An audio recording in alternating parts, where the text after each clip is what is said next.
បាទសួស្តីអ្នកទាំងអស់គ្នាឥឡូវនេះយើងចូលដល់លំហាត់ទី14នៅក្នុងមេរៀនទី10បាទអញ្ចឹងលំហាត់ទី14ប្រអប់មួយមានបានលេខ5សន្លឹក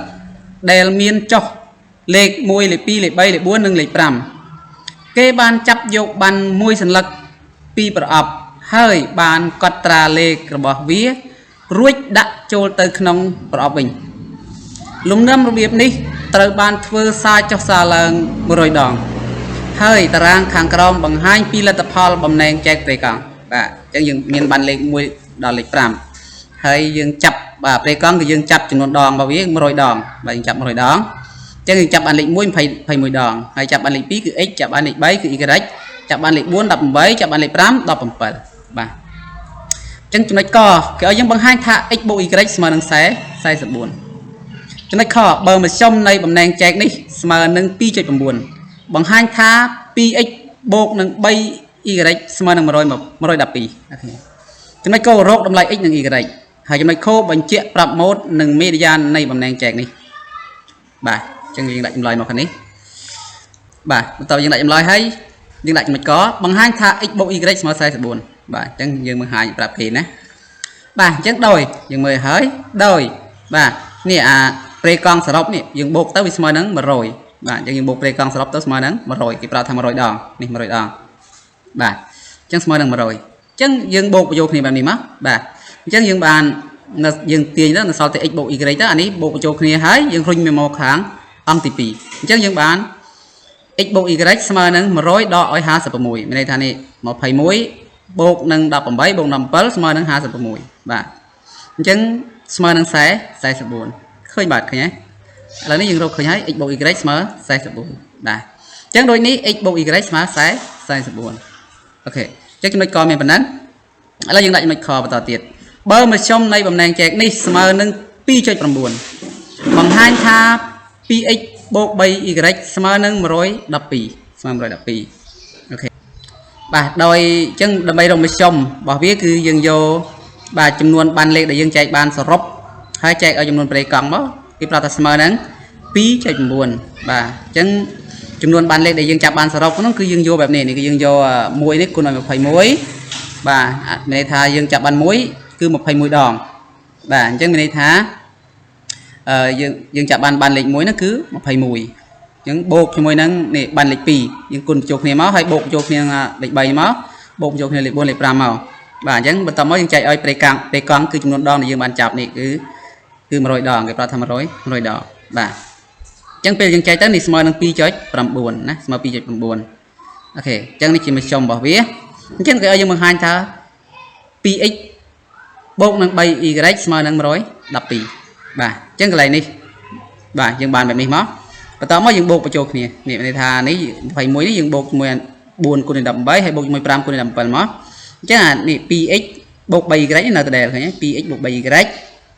បាទហើយបូកនឹង178នេះបន្ទាប់ពីយើងបូកលេខទៅគឺបាន178ហើយខាងក្រោមនេះយើងបូកទៅគឺយើងដឹងហើយថាវា100ដងអញ្ចឹងប្រេកង់របស់វា100អញ្ចឹងចែកឲ្យ100មកហើយចម្លើយរបស់វាគឺ 2.9 បាទអញ្ចឹងបន្តមកទៀតយើងកន្លែងនេះយើងបំបត្តិភាគ3នេះចេញយើងបំបត្តិភាគ3នេះចេញមកគឺយើងគុណអង្គទាំងពីរនឹង100អញ្ចឹងយើងបានបែបនេះយើងបានអសល់តែ2x បូក 3y ទេហើយ178នេះយើងរុញមកខាងនេះទៀតមកអញ្ចឹង2.9 នេះយើងគុណ100មកបាន290បាទ290ហើយ178ពេលយើងរុញមកវាទៅជាដកណាអញ្ចឹងយើងបានបែបនេះ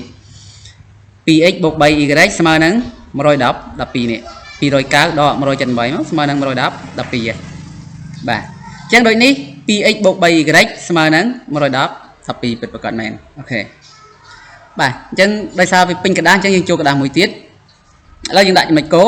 ញ្ចឹងចំណុចករកតម្លៃ x និង y បាទអញ្ចឹងដើម្បីរកតម្លៃ x និង y កន្លែងនេះយើងធ្វើបែបនេះបាទយើងដោយនេះទី1គឺយើងមានគេប្រាប់ថានេះចំណុចកយើងឬក៏ហ្នឹងហើយចំណុចកនិងខមិញយើងបានបង្ហាញថា x បូក y ស្មើនឹង44បាទអញ្ចឹងយើងទាញរក y មកស្មើ44ដល់ x អញ្ចឹងយើងដាក់ជាចំណុចទី1ហើយចំណុចទី2បាទឥឡូវយើងដាក់លំហាត់ចំណុចកបន្តទៀតមកអញ្ចឹងចំណុចកគឺយើងរកតម្លៃ x និង y បាទអញ្ចឹងដោយទី1យើងបានបង្ហាញថា x បូក y ស្មើ44បាទហើយយើងឥឡូវនេះយើងទាញរក y មកស្មើ44ដល់ x វិញហើយបាទអញ្ចឹងយើងដាក់ទីចំណុចទី1ហើយទី2បាទចំណុចទី2របស់យើងគឺយើងមាន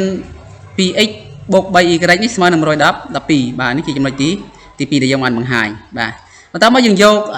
ទី1បាទនេះយកសមីការទី1នេះគឺ y ស្មើនឹង44ដក x នេះចំនួនក្នុងសមីការទី2បាទក្នុងអា2នេះបាទអញ្ចឹងគេបាន 2x បូកនឹង3កតានឹង44ដក x ហើយស្មើ112នេះបាទ112ដដែលបន្តមកទៀតបាទយើងបានបែបនេះ 2x នៅដដែលហើយ3យើងគុណនឹង44នេះយើងបាន132បន្តមកដោយសារវាជាលេខសុទ្ធអញ្ចឹងយើងរុញវាឆ្លងសញ្ញាស្មើមកខាងនេះអញ្ចឹងយើងបានដក132ហើយ3គុណនឹងដក x អញ្ចឹងយើងបានដក 3x ដក 3x ណាបាទអញ្ចឹង 2x ដក 3x យើងទូទាត់វាមក 2x ដក 3x យើងបានដក x ហើយ112ដក132ស្មើនឹង120បាទស្មើ120អញ្ចឹងខាងនេះក៏ដកខាងនេះក៏ដកបើសិនជាយើងចង់កុំឲ្យដកយើងពេលយើងទាញរក x ទៅគឺស្មើ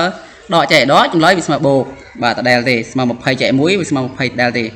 ឬក៏យើងចង់និយាយថាយើងរុញ20មកខាងនេះសញ្ញាស្មើមកខាងឆ្វេងហើយរុញដក x នេះមកខាងស្ដាំសញ្ញាស្មើវាទៅជាបូកវិញអស់ហើយបូកទាំងអស់វិញណាអញ្ចឹងយើងបាន x ស្មើ20បាទយើងរកឃើញហើយតម្លៃ x គឺស្មើ20នាំឲ្យ y ស្មើនឹង44នេះ y ស្មើ44បាទដក20ដក20នេះគឺដក x នេះគឺដក x អញ្ចឹងដក20ស្មើ20ស្មើ24បាទអញ្ចឹងដូចនេះ x ស្មើ20និង y ស្មើ24បាទអញ្ចឹងលំហាត់គោលរបស់យើងបានដល់ទីបញ្ចប់ហើយយើងបានរកឃើញហើយឥឡូវនេះយើងដាក់លំហាត់បាទខូបន្តទៀតអញ្ចឹងសូមទៅធ្វើនៅក្តារថ្មី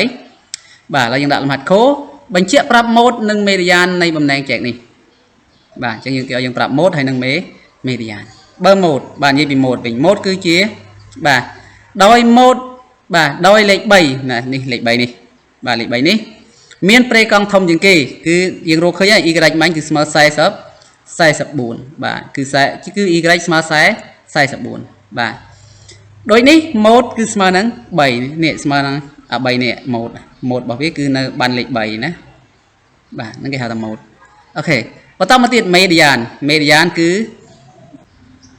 បាទថានៅត្រង់100 + 1 ចែក 2ស្មើនឹង50.5បាទស្មើ 50.5 បន្តមកយើងបូកនេះប្រេកង់មើលទៅឲ្យគ្រប់50បាទនៅ.5ហ្នឹងណាតើនៅតួមួយណាមិនថានៅតួលេខ1លេខ2ឬក៏លេខ3លេខ4នេះណាអញ្ចឹងយើងបូកមើល20បូក x គឺស្មើ20អញ្ចឹង21បូក20ស្មើ41បូកនឹងលេខ3 y នេះស្មើ24អញ្ចឹងស្មើ21បូក41បូកនឹង